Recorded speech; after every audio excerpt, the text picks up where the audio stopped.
Radhe love Shri Harivansh. Hello everyone, आप सभी का स्वागत है हमारे यूट्यूब चैनल शिवांगी कृष्णदासी में। और आज की वीडियो में हम आप लोग के साथ शेयर कर रहे हैं कि महाराज जी से नियम या दीक्षा लेने की पहला नियम क्या है। जब हम महाराज जी से दीक्षा लेने जाते हैं तो उस नियम लेने का पहला मतलब दीक्षा लेने का पहला नियम क्या होता है, क्या क्या मिलता है दीक्षा लेने के लिए, क्या क्या करना पड़ता है, और फिर कैसे कैसे उन मतलब मिलते हैं नियम और उसको कैसे फॉलो करना रहता है, क्या करना रहता है, सारे वीडियो में हम आपको बताएंगे। तो वीडियो पूरा देखिएगा। चलिए स्टार्ट करते हैं। सबसे पहले हम आप लोग को बता दें, आपको वृंदावन जाना है। वृंदावन जब जाएंगे हम तो राधा केली कुंज में 9:30 बजे वहाँ पे दीक्षा की बात होती है। सुबह के 9:30 बजे दीक्षा की बात होती है। और सुबह जब आप जाएंगे तो वहाँ पे पहले अगर आप 9:30 बजे से पहले चले गए तो सबसे पहले आपको ना वहाँ पे पूछताछ लिखा होगा। वहाँ पे बाबा जी लोग बैठते हैं और वो लोग बताते हैं कि वो बता देते हैं कितने बजे दीक्षा लेनी मतलब दीक्षा लेने की बात होती है। तो वो पूछने की जरूरत नहीं पड़ेगी क्योंकि वो मैं आप लोग को बता रही हूँ कि 9:30 बजे राधा केली कुंज में तो वहाँ पे दीक्षा के बारे में बताया जाता है। नियम क्या क्या करना होता है वो सब बताते हैं महाराज जी।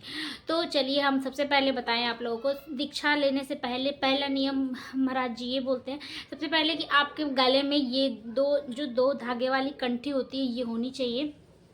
ये मिलती है आपको पहले नियम में। ये जो हमने पहन रखा है ये मिलता है। तो ये हमने पहना है तो ये ऐसे ही आपको भी मिलेगा पहनने के लिए। और उसके बाद ब्रज की जो रज होती है, हमारी रज रानी जो होती है, उनका सेवन करना पड़ता है। जैसे तिलक आप देख रहे होंगे माथे पे, ऐसे ही तिलक कंठ में भी होना चाहिए। और तिलक तो लगाना ही लगाना है, तिलक जरूरी। अब छोटा सा लगाइए, एकदम ना मात्र छोटा सा। अगर आपको नहीं, जैसे कि आप कहीं गए, वो लोग कुछ भी बोलते हैं चाहे जो भी हो, लेकिन उसमें तो शर्माना नहीं चाहिए या फिर कुछ नहीं करना चाहिए। लेकिन फिर भी अगर आपको है कुछ भी एक्सक्यूज तो आपको लगाना ही लगाना है, तिलक लगाना है। हल्का सा माथे पे एक बिंदी लगानी है। तो यहाँ पे ब्रज रज लगाना है। और फिर और नियम जो है, ऐसे आपको जपमाली मिलेंगी। अगर आपके पास पहले से छवि वाली जो जपमाली आती है, अगर वो आपके पास है तो उसको नहीं रखना है, उसको जमुना जी में हम प्रवाहित कर देंगे। और ऐसी मतलब प्लेन जिसपे कुछ ना बना हो, एकदम सादा सा ऐसा मिलता है वहाँ पे, वो ले लेना है। अगर आपके पास है पहले से ऐसा प्लेन तो आप उसको ही करें। और सबसे पहले जो इसमें माला होती है वो चंदन की, नीम की जो माला से पहले जाप करने का नियम जब मिलता है तो पहले मिलता है। अब मैं आप लोग को बताऊंगी कि कौन कौन सी पुस्तकें मिलती हैं और कौन कौन सी वाणिजू जिसे बोलते हैं, वाणिजू में कौन कौन सी वाणिजू होती है जिन्हें पढ़ना होता है, वो सब भी हम आपको बताएंगे। लेकिन सबसे पहले जो हम जहाँ पढ़ते हैं वो पढ़ने का कोई आसन बना लेंगे। जैसे नीचे जहाँ हम रखेंगे वाणी जी को, उसके नीचे कुछ हम आसन रखेंगे, उसके ऊपर से वाणी जी को रखेंगे। या फिर जिस पे रामायण वगैरह रख के पढ़ते हैं वो उस पर रख के पढ़ेंगे, नीचे नहीं रखना है, ज़मीन पे रख के नहीं पढ़ेंगे।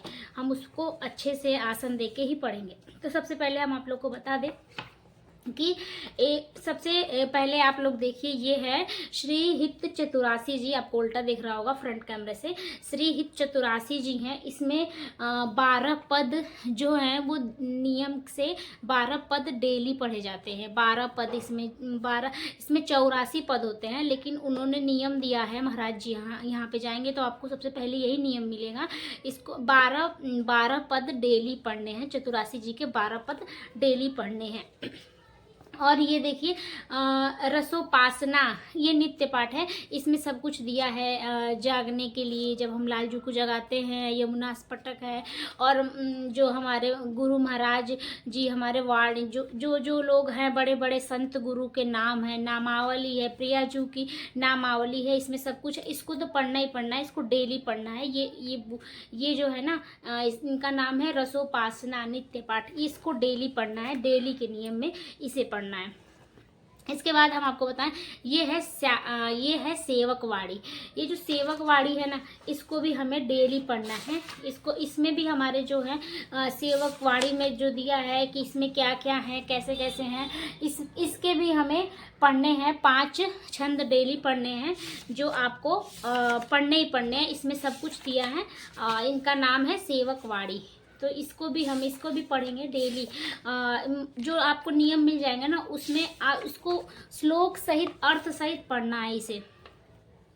इसे अर्थ सहित पढ़ना है। इसमें जो है इसको अर्थ सहित पढ़ना है। इसके बाद ये है राधा सुधा निधि, राधा सुधा निधि, इसको भी डेली आपको इसको भी डेली पढ़ना है। इसमें भी देखिए इसमें इसके राधा सुधा निधि के 10 श्लोक, राधा सुधा निधि के 10 श्लोक डेली पढ़ने हैं।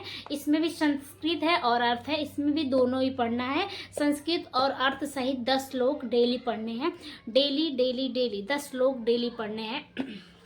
और ये है आपका अष्टयाम सेवा पद्धति।